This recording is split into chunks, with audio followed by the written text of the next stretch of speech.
నమస్తే అండి, welcome to Telugu cooks. ఈరోజు వచ్చేసి మనము జీరా దాల్ ఎలా చేసుకోవాలో చూద్దామండి. ఇది చాలా చాలా బాగుంటుందండి.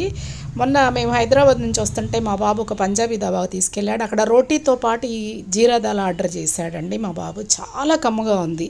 వెంటనే వాళ్ళని రెసిపీ అడిగి ఇంటికి వచ్చి మీ అందరితో షేర్ చేసుకుంటున్నాను. దీనికోసం ముందుగా మనం కుక్కర్లో ఒక కప్పు కందిపప్పుని తీసుకొని దీన్ని బాగా 3 టైమ్స్ వాష్ చేయండి. వాష్ చేసి ఒక 2 కప్పుల వాటర్ని దీనికి యాడ్ చేసేసేయండి. 1-2 కప్పులు వాటర్ అయితే సరిపోతుందండి. 1 కప్పు కందిపప్పు అయితే 2 కప్పులు వాటర్ని తీసుకొని దీన్ని కుక్కర్ మూత పెట్టేసి పసుపు వేయండి. పసుపు అవసరం కావాలనుకుంటే ఒక 1/2 స్పూన్ ఆయిల్ కూడా వేయండి. దానివల్ల పప్పు చిందకుండా ఉంటుంది, విజిల్ వచ్చినప్పుడు పైకి రాకుండా ఉంటుంది. నేనైతే ఆయిల్ వేయలేదు, మీరు వేసుకోండి. ఇలా కుక్కర్ మూత పెట్టేసి మీడియం ఫ్లేమ్ మీద పెట్టేసి దాన్ని కుక్ చేయండి. అంటే ఒక 3 విజిల్స్ వచ్చే వరకు కుక్ చేయండి. ఇదిగోండి 3 విజిల్స్ వచ్చాక మన పప్పు ఈ విధంగా తయారైంది. దీన్ని ఎనుపుకోండి. ఎట్లా అంటే బాగా ఫైన్గా అయితే ఎనపొద్దండి. కొంచెం ఈ చూసారా టెక్చర్, ఈ టెక్చర్ వచ్చే వరకు పప్పుని ఎనపండి. ఎనిపేసి దీంట్లో మళ్ళీ ఒక 150 నుంచి 200 ml వరకు వాటర్ని యాడ్ చేయండి. యాడ్ చేసేసి దీన్ని మళ్ళీ ఒక పొంగు వచ్చే వరకు దీన్ని కుక్ చేయాలి. చూసారా, ఒక పొంగు వచ్చింది. ఈ ఒక్క పొంగు వచ్చే వరకు కుక్ చేయండి. దీనివల్ల అదనంగా ఫ్లేవర్ అయితే యాడ్ అవుతుందంట. నాకు అక్కడ వంట చేసే అబ్బాయి చెప్పాడు, ఆ పంజాబీ దాబాలో. ఈ విధంగా కుక్ చేసిన తర్వాత దీనికి మనము మంచి పోపు, అదే తడక అంటారు, మనమైతే తాలింపు అంటారు, తాలింపుకి రెడీ చేసుకుందాం. ఈ తాలింపుకి కావాల్సిన కొత్తిమీర, జీలకర్ర స్పూనున్నర పడుతుందండి, చెనుల్లిపాయలు, పచ్చిమిర్చి, కరివేపాకు, ఎండుమిర్చి. చూసారా, వీటన్నిటిని పచ్చిమిర్చిని అయితే సన్నగా స్ప్లిట్స్ చేసుకోవాలి. అదేవిధంగా చెన్నులపైన కూడా పైన పొట్టు తీసేసి సన్న ముక్కలుగా తరిగి పెట్టేసేయండి. ఈ విధంగా సన్నగా తరిగిన తర్వాత ఎండుమిర్చి ఉంటుంది కదా, ఆ ఎండుమిర్చిని కూడా ముక్కలుగా చేత్తో తుంచండి. అందులో సీడ్స్ పోకుండా జాగ్రత్త పడండి. ఎండుమిర్చిలోని సీడ్స్ మన తాలింపుకి, మన పప్పుకి మంచి ఫ్లేవర్ని ఇస్తాయి.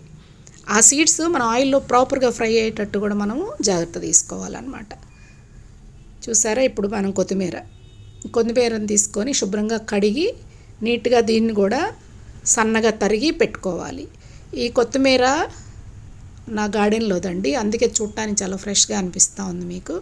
అదేవిధంగా కరివేపాకు కూడా నా గార్డెన్లోంచి తీసాను. చిన్న బాల్కనీ గార్డెన్లో 2 కుండీల్లో వేసాను అనమాట, ఎమర్జెన్సీకి పనికి వస్తాయని. దీనికి తాలింపు కోసం ఒక 2 టేబుల్ స్పూన్ల నెయ్యిని తీసుకోండి మన పప్పు కమ్మదనాని కోసం. అలాగే 1 స్పూను ఆయిల్ని తీసుకొని ఆవాలు 1/2 స్పూను చిటపట్లాడిన తర్వాత మన స్పూనున్నర జీలకర్ర వేయండి.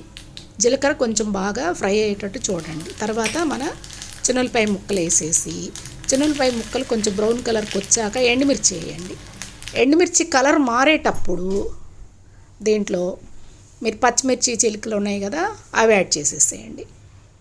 పచ్చిమిర్చిని కొంచెం వేగనివ్వండి. పచ్చిమిర్చి వేగితే ఒక డిఫరెంట్ టేస్ట్ వచ్చింది పప్పు కలుపుకొని తినేటప్పుడు. ఈ కరివేపాకు గార్డెన్లోది, అందుకే సన్నటి ఈనెలు ఉన్నాయి, అవి కూడా వేసేసాను. గుమగుమలాడిపోతుంది ఈ తాలింపు. చూసారా, ఈ విధంగా ప్రాపర్గా పచ్చిమిర్చి, కరివేపాకు చిటపట్లాడిన తర్వాత కొత్తిమీరని వేసి ఎక్కువసేపు ఉంచొద్దు. స్టవ్ కట్టేసి జస్ట్ కొంచెం మాత్రమే ఫ్రై అవనివ్వండి. ఇప్పుడు ఈ తాలింపుని తీసుకొచ్చేసి మన పప్పుకి కలిపేసేయండి. చూసారా, ఈ విధంగా కలిపి మన పప్పుకి తాలింపు మొత్తం పట్టే విధంగా చక్కగా కలిపేసుకోండి. చాలా చాలా కమ్మగా ఉంటుందండి. దీన్ని మనం రోటీతోనైనా తినొచ్చు, నాన్ ఉంటుంది కదా బటర్ నాన్, దాంతోనైనా తినొచ్చు. రైస్లో ఎంత కమ్మగా ఉందంటే తింటే, రైస్లో చక్కగా వేడి వేడి అన్నంలో ఈ పప్పు వేసుకొని తిన్నామంటే చాలా అమృతంలాగా అనిపించింది. అదే చిన్నపిల్లలకు కూడా చాలా బలము, చాలా టేస్ట్. మీరు ఒకసారి పప్పు చేసి పెట్టారంటే మీ పిల్లలు మళ్ళీ అడుగుతారు. తప్పకుండా చేయండి. మీకు కనుక ఈ రెసిపీ నచ్చినట్లయితే please like, share and subscribe అండి. మరిన్ని మంచి రెసిపీస్తో మీ ముందు ఉంటాను. చూసారు ఎంత కలర్ఫుల్గా ఉందో, చూస్తుంటేనే గుమగుమలాడిపోతుంది, తినేయాలనిపిస్తుంది. తప్పకుండా ట్రై చేయండి.